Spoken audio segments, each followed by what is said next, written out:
While we are working on a project, we may need to place hats in certain areas to indicate a special feature or a certain trait they have.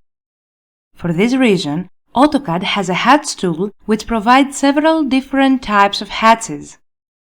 In order to see the hats types and their options, a file has been created containing the necessary objects for this lesson. But firstly, let's see where we can find the tool. The Hats tool can be found in both the Draw menu and the ribbon if we look at the Home tab and the panel Draw. Furthermore, we can type the word Hats in the command line and press Enter to activate it. Like usual, I will activate the tool from the ribbon. The contextual ribbon Hats Creation with all the available options appears. In the Properties panel, the first drop-down menu is about the type of the hats.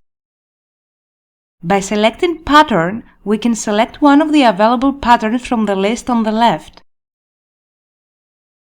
In this example, I will select the ANSI 34 and then I will click inside the first rectangle to place it. Once I place it, the contextual ribbon remains active so I can make some more changes to the hats. Firstly, I can change the type of the pattern and see how it appears in the selected area. I will click on the ANSI 36 and since I like it better, I will set this type of pattern.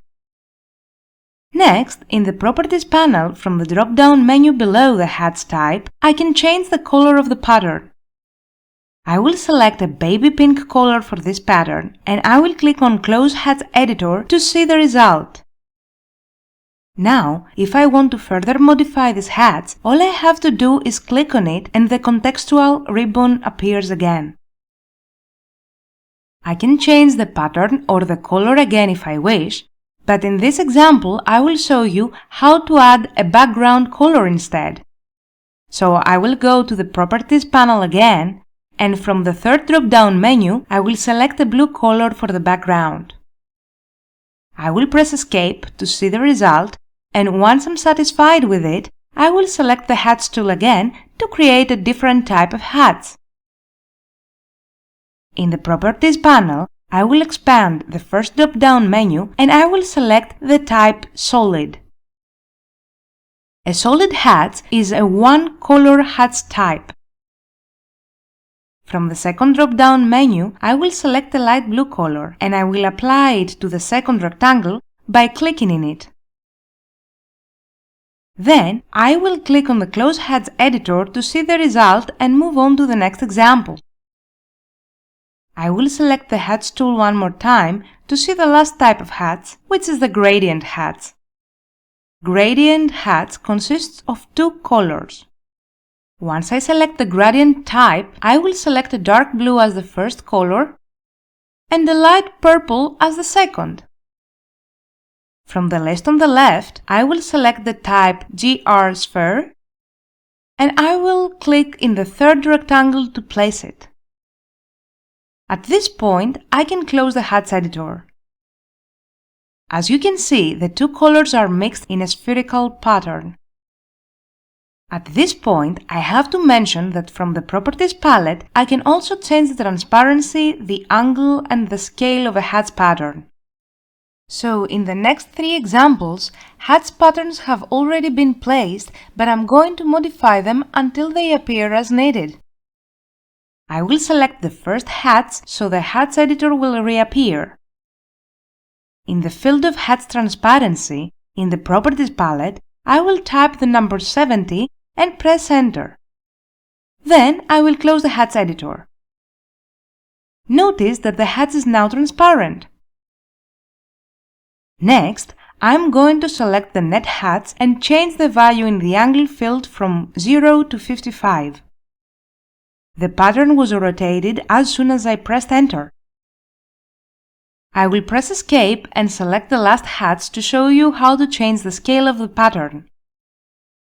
Notice that in these hats we cannot see the entire pattern. Usually that happens when the scale is not right, so I will change the value in the scale field from 1 to 0.1 Automatically, we can see the pattern. At this point, I have to mention that you might need to experiment a bit before you decide on the right value in the scale field, which will lead to a satisfying result. I will press Escape again to close the Hatch editor and explain to you one more thing about hatches. I will select the tool, and once active, I will select the pattern type and then the honey pattern from the list. Now, in the Boundaries panel, the default option is Pick Points, which determines the hatch boundary from existing objects. With this option active, I will move the cursor inside the upper area of the rectangle. A preview of the hatch inside the automatically detected area appears. I will click on it to place the hatch and repeat the procedure for the circle too, leaving only the intersected area out of the hatch. Now, to remove the hatch from the circle, I have to activate the Remove Boundary Objects button from the contextual ribbon and click on the circle. The hatch was automatically removed from the circle and remained only in the rectangle. Next, I will go back to the Boundaries panel and change the setting from Pick Points to Select. With the Select option active, I can select a closed profile to manually determine the boundaries of the hatch.